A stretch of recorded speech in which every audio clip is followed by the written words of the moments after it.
Bismillahirrahmanirrahim. Assalamualaikum warahmatullahi wabarakatuh. Perkenalkan, saya Nabila Asyanuska Putri, mahasiswa kedokteran UNS 2023 dengan NIM G002320 dari kelompok B9. Nah, di sini aku mau menjelaskan sedikit tentang dinding abdomen, rectoanal junction, dan peritoneum. Ya. Jadi topik pertama adalah dinding abdomen. Jadi dinding abdomen itu terdiri dari beberapa lapisan, yang dimana lapisannya itu tuh berbeda pada bagian anterolateral atau anterior dan lateral, sama pada bagian posterior. Nah, untuk bagian anterolateral sendiri itu tuh ada kulit ini, kemudian ada fascia superficialis, yang dimana fascia superficialis ini ada dua lapisan, yaitu ada fascia camper berupa lapisan lemak, kemudian ada fascia scarpa berupa lapisan membran. Terus ada musculi et aponeurosis. Untuk abdomen bagian anterolateral, muskulusnya itu terdiri dari obliquus externus, obliquus internus, transversus abdominalis, rectus abdominis, kemudian piramidalis. Nah, aponeurosis itu apa? Aponeurosis itu semacam tendon, tapi aponeurosis itu lebih luas dan lebih besar gitu. Ini aponeurosis. Terus ini tadi muskulusnya ya. Nah, kemudian ada fascia profunda. Fascia profunda itu membungkus bagian luar, bagian superficial dari setiap otot. Terus ada fascia transversalis, dia tuh bagian dalam dari setiap otot gitu. Terus ada fascia extraperitonealis berupa jaringan lemak, dan ada terakhir peritoneum parietale. Ini tuh susunannya dari paling superficial ke paling profunda ya. Nah, ini bisa dilihat lebih jelas. Ini ada kulit, terus tadi ada fascia camper berupa jaringan lemak, ada fascia scarpa, kemudian ada musculi et aponeurosis, kemudian ada fascia profunda, terus ada fascia transversal, ada fascia extraperitoneal, terus terakhir adalah peritoneum parietale.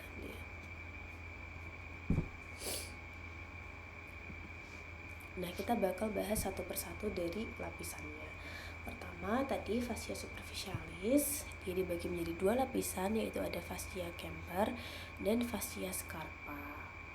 Nah, fascia camper ini dia tuh adalah lapisan yang lebih superficial gitu. Dia terdiri dari lemak atau adiposus. Terus ada fascia scarpa. Fascia scarpa itu adalah lapisan yang lebih profunda atau lebih dalam, dia tuh adalah lapisan membran. Ada fascia camper, ini kuning, dia lemak. Terus ada fascia scarpa, membran, tipis. Kemudian ada fascia profunda, lapisan berikutnya. Jadi fascia profunda itu membungkus tiap-tiap muskulus, dia berupa jaringan ikat. Nah, tapi kalau di bagian abdomen itu fascia profunda ini tuh biasanya nggak begitu jelas, kecuali untuk fascia transversalis pada bagian dalam dari musculus transversus abdominalis, karena dia berkembang lebih baik. Terus ada musculi et aponeurosis. Tadi muskulus pada bagian abdomen itu dibagi menjadi dua menurut arah serabutnya atau sabut-sabut ototnya. Yang pertama ada flat muscles. Flat muscles itu nanti arah serabutnya itu agak nyamping gitu. Terus ada vertical muscles. Serabutnya vertikal, makanya disebut vertical muscles. Nah, untuk flat muscle sendiri itu terdiri dari musculus obliquus externus abdominis, obliquus internus abdominis, dan transversus abdominalis. Mereka itu akan membentuk vagina musculi recti abdominis berupa sarung, dan dia itu vagina musculi recti abdominis itu akan membungkus vertical muscles yang terdiri dari musculus rectus abdominis sama musculus piramidalis. Tapi untuk ini itu akan aku jelaskan lebih lanjut di bahasan berikutnya. Terus ada fascia transversalis. Nah, fascia transversalis tadi sempat aku bilang di fascia profunda bahwa fascia transversalis ini tuh akan terlihat paling jelas tuh di bagian dalam musculus transversus abdominalis karena dia berkembang lebih baik. Ini ada fascia transversalis. Fascia transversalis.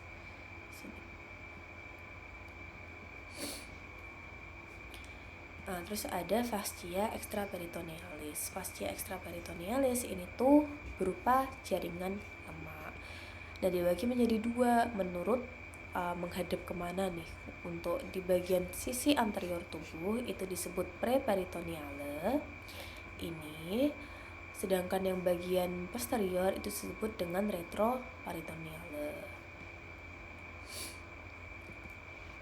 Oh, terus yang terakhir itu ada peritoneum parietale, tapi itu akan aku bahas lebih dalam di topik ketiga yang peritoneum. Nah, kemudian tadi untuk otot-otot penyusun dari regio abdomen itu ada flat muscles sama vertical muscles. Untuk flat muscles tadi arah serabutnya itu lebih nyamping gitu. Ada musculus obliquus externus abdominis. Ini dia itu arah serabutnya tuh V atau inferomedial. Kemudian ada musculus obliquus internus abdominis. Di sini ini dia arah serabutnya tuh kayak A atau supromedial. Kemudian ada musculus transversus abdominis. Ini dia transversus.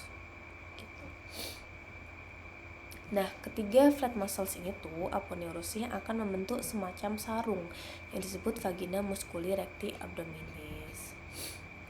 Nah, vagina musculi recti abdominis ini akan melapisi vertical muscles, yang dimana vertical muscles ini terdiri dari musculus rectus abdominis sama pyramidalis abdominis. Ini tadi ada obliquus externus, ada obliquus internus, terus ada transversus abdominalis, terus ada rectus abdominis. Nah, rectus abdominis ini orang-orang tuh sering sebut sebagai abs. Nah, abs itu kan biasanya tuh kan terdiri dari 6 kotakan tuh. Nah, kenapa kok 6 kotak gitu, nggak kayak 12 atau berapa atau kayak banyak pokoknya. Itu tuh karena ada yang namanya intersectiones tendinae. Intersectiones tendinae itu tendon yang memisahkan lah gitu. Memisahkan antara section, makanya disebut intersectiones tendinae. Nah, dia itu yang pertama stinggi processus xiphoideus, terus regio umbilical dan di antara keduanya. Makanya dia itu jumlahnya 6 tuh, enggak 4 6 gitu. Nah, terus ada musculus pyramidalis. Dia vertical muscle juga, tapi ini tuh nggak semua orang punya. Hanya sekitar 20% yang punya. Nah, terus tadi sempat aku singgung juga tentang vagina musculi recti. Vagina musculi recti itu kan dibentuk oleh aponeurosis dari flat muscles atau obliquus externus, obliquus internus sama transversus abdominalis. Nah, tapi untuk vagina musculi recti abdominis ini dia itu untuk di bagian atas. Jadi tuh untuk regio abdomen itu tuh terpisah menjadi 2 bagian, 3/4 superior sama 1/4 inferior. 3/4 superior sama 1/4 inferior ini dia tuh dipisahkan oleh sebuah line yang disebut dengan linea arcuata. Nah, untuk bagian 3/4 superior itu tuh nanti vagina musculi rectinya tuh akan menutupi bagian depan dan belakang, bagian anterior dan posterior dari vertical muscles. Sedangkan untuk di 1/4 inferior itu tuh hanya di bagian anteriornya. Jadi nanti ototnya itu akan berhubungan langsung dengan fascia transversalis. Nah, kemudian kita masuk ke topik yang kedua, yaitu recto-anal junction. Seperti namanya, ini merupakan hubungan antara rectum proprium dan canalis analis. Nah, pertama kita bakal bahas anatomi dari rectum proprium. Jadi untuk rectum proprium sendiri, bangunan-bangunan pentingnya itu sendiri adalah ada flexura sacralis. Flexura sacralis, flexur itu artinya belokan, sacralis itu sacrum. Jadi dia tuh membelok mengikuti sacrum. Ini kan sacrum nih. Jadi dia belokan gitu. Nah, terus ada flexura perinealis. Flexura perinealis itu seperti namanya, flexur belokan, perinealis itu pada regio perineal. Regio perineal itu apa? Kemaluan gitu. Nah, ini tuh penting, flexura sacralis sama flexura perinealis itu penting. Kenapa? Karena dia tuh akan membentuk S. Nah, dia itu akan menjaga konsistensi dari tinja atau feses. Kalau misalkan udah saatnya keluar nih, mereka tuh akan tegak dan akan mengarah ke kanalis analis, jadi mempermudah keluarnya feses gitu. Nah, selain itu ada yang penting lainnya. Yang pertama ada plica transversa recti. Ini tuh semacam lipatan transversal dari lapisan mukosa rektum gitu. Terus plica transversalis dari recti ini itu tuh akan membesar dan membentuk ampula recti. Ini ampula recti. Kemudian nanti ada juga junction antara anorectalis. Junction antara anorectalis tadi, recto-anal junction, itu tuh khas banget karena dia itu semacam semacam perpindahan, semacam transisi dari plica transversalis sama plica longitudinalis atau columnaris ini ya. Columnalis. Plica columnalis dari anal. Jadi junction ini tuh kayak bisa dilihat beda banget. Ini plica transversalis dari recti sama plica columnalis dari anal. Gitu. Terus kita bakal bahas ke kanalis analis. Jadi kanalis analis seperti namanya adalah kanal dari analis. Jadi untuk bangunan-bangunan penting dari kanalis analis itu sendiri ada, tadi sempat juga ada plica kolumner dari anal. Plica kolumner dari anal itu memperlihatkan zona kolumnaris dari anal. Kemudian ini ada linea pectinata. Linea pectinata tuh penting banget. Kenapa? Karena dia itu secara klinis itu semacam jadi itu ada yang namanya hemorrhoids internus sama hemorrhoids externus. Nah, hemorrhoid internus itu adalah pembesaran dari vena di anal yang dia tuh di atas linea pectinata. Sedangkan kalau yang eksternus dia tuh hemorrhoidnya tuh di bawah linea pectinata gitu. Terus ya ada zona kutanea dan lain-lain. Udah sih itu aja. Sama itu untuk musculus sphincter ani itu terdiri dari musculus sphincter ani internus, corrugator ani, sphincter ani externus sama puborectalis. Ini di sini ada ini sphincter ani internus, terus puborectalis. Ini merupakan bagian dari levator ani, terus ada sphincter ani externus sama corrugator ani. Kalau di sini corrugator ani ada nggak ya? Nggak ada. Nah, untuk otot-otot penyusunnya sendiri, untuk sphincter ani internus sama corrugator ani itu terdiri dari otot polos, sedangkan sphincter ani externus sama puborectalis itu terdiri dari otot skelet. Kemudian kita bakal bahas sedikit tentang neurovaskularisasinya. Kita mulai dari vaskularisasi ya. Vaskularisasi dari recto-anal junction itu pertama ada arteri rectalis superior. Arteri rectalis superior ini tuh merupakan cabang dari arteri mesenterica inferior. Ini kan bercabang nih. Kemudian ada arteri rectalis media. Rectalis media ini. Rectalis media dia merupakan cabang dari arteri iliaca interna. Arteri iliaca interna terus dia akan bercabang menjadi arteri rectalis media. Kemudian ada arteri rectalis inferior, ini dia juga merupakan cabang dari arteri iliaca interna, ini bisa dilihat nih. Kemudian yang terakhir ada arteri, udah selesai. Terus kita bakal bahas venanya. Venanya itu dia adalah vena rectalis superior, yang dimana dia itu beranastomosis dengan vena rectalis media dan akan bermuara menuju vena porta hepatis. Nah itu tadi ada klinisnya nih. Kalau misalkan vena porta hepatis ini mengalami gangguan atau mungkin hipertensi, dia tuh mungkin untuk aliran darah baliknya itu tuh akan melalui anastomosisnya itu, atau bisa dibilang alternatifnya. Nah karena nanti ini rectalis media, rectalis superior itu beranastomosis dengan rectalis media, dia tuh akan mengalami semacam pembesaran gitu. Nah pembesaran itu disebut dengan hemoroids.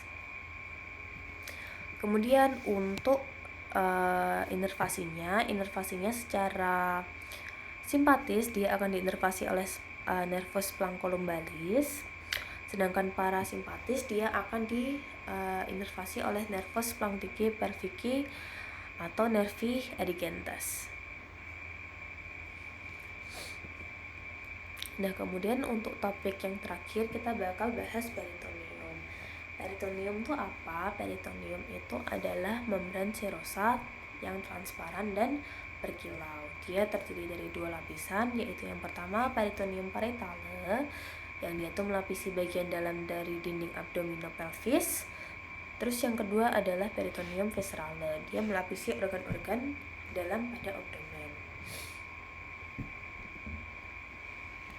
Nah kemudian kalau kita bahas peritoneum itu ada viscera intraperitoneal dan viscera retroperitoneal. Viscera intraperitoneal itu apa?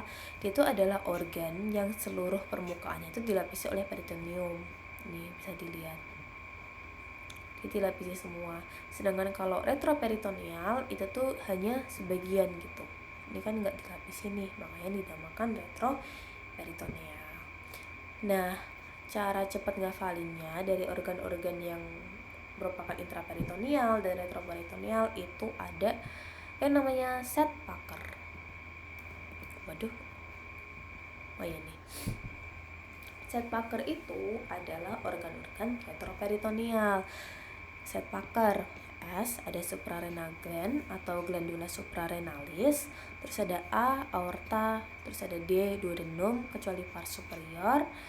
Jadi pars superior itu termasuk intraperitoneal. Terus ada P pankreas kecuali bagian kauda ini intraperitoneal. Kemudian ada ureter, ada colon ascendens, ada descendens, ada kidney atau ginjal, ada esophagus, dan yang terakhir ada rectum. Nah kemudian kita bakal bahas duplikator peritoneum. Duplikator itu apa sih? Duplikator itu maksudnya 2 lapis peritoneum. Nah untuk duplikator peritoneum itu ada 3 jenis, ada mesenterium, ada omentum, sama ada ligamentum peritonei. Untuk definisinya mungkin bisa dibaca sendiri. Oke, kita bakal bahas dari mesenterium. Mesenterium itu fungsinya apa? Dia tuh untuk melekatkan viscera intraperitoneal ke dinding abdomen posterior. Contohnya apa? Kolon dilekatkan oleh mesokolon, kemudian intestinum tenue dilekatkan oleh mesenterium, dan appendix dilekatkan oleh mesoappendix atau mesenterium. Ini mesenterium nih. Jadi ini adalah organ-organnya. Intestinum tenue dilekatkan ke dinding abdomen bagian posterior. Terus ada omentum. Omentum itu dia itu membentang dari gaster dan duodenum pars superior atau proksimal untuk melekatkan viscera intraperitoneal. Nah, omentum itu ada 2, ada omentum maius sama omentum minus. Omentum maius tuh bentuknya kayak tirai. Dia membentang dari curvatura mayor dari gaster sama duodenum pars superior. Nah, dia itu disusun oleh 4 ligamen. Yang pertama ada gastrofrenica. Gastrofrenica itu menghubungkan antara gaster dan frenica atau diafragma. Kemudian ada gastrosplenica, ada gastrokolika, sama splenorenale. Terus dengan omentum minus, dia tuh kecil nih, makanya namanya minus. Dia dari kurvatura gaster yang minus sama duodenum part superior ke facies inferior dari hepar. Dia tersusun oleh 2 ligamen. Yang pertama ligamentum hepatoduodenale sama ligamentum gastrohepatica. Nah, kemudian ligamentum peritonei. Ligamentum peritonei itu dia tuh fungsinya untuk melekatkan organ ke organ atau organ ke dinding posterior dari abdomen. Dan dia itu kayak tadi di omentum ada beberapa yang menyusun omentum gitu.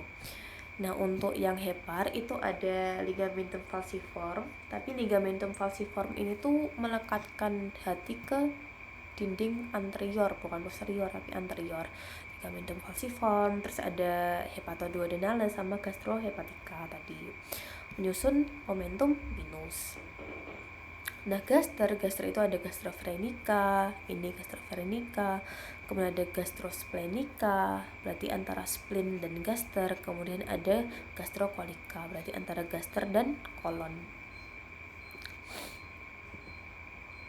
Nah, kemudian ada yang namanya cavum peritonei. Cavum peritonei itu dibentuk karena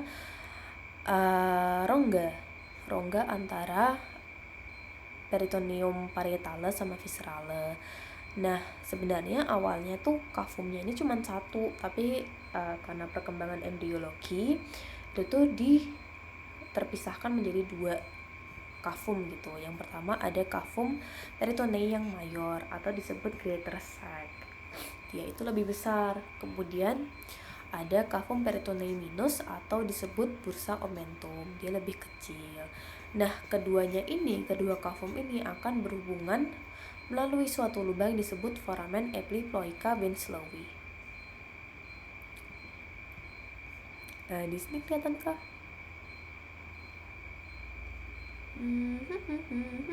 Oh, ini di sini. Ini ada lesser omentum, terus ada greater omentum. Dan mereka itu akan berhubungan melalui foramen epiploica Winslowi. Apakah di sini ada? Sebenarnya ini nggak sih? Kok lesser omentum sih? Hah? Sorry. Kok nge-lag kamu? Ya udah. Ulangi ya. Kita bahas cavum peritonei. Jadi cavum peritonei kan ada yang minus tuh, ada bursa omentum ini nih. Ya Allah, Masya Allah. Terus ada yang greater sac itu yang mana ya? Ini gak sih? Ya pokoknya gitu. Mereka akan berhubungan dengan foramen epiploica Winslowi. Mana?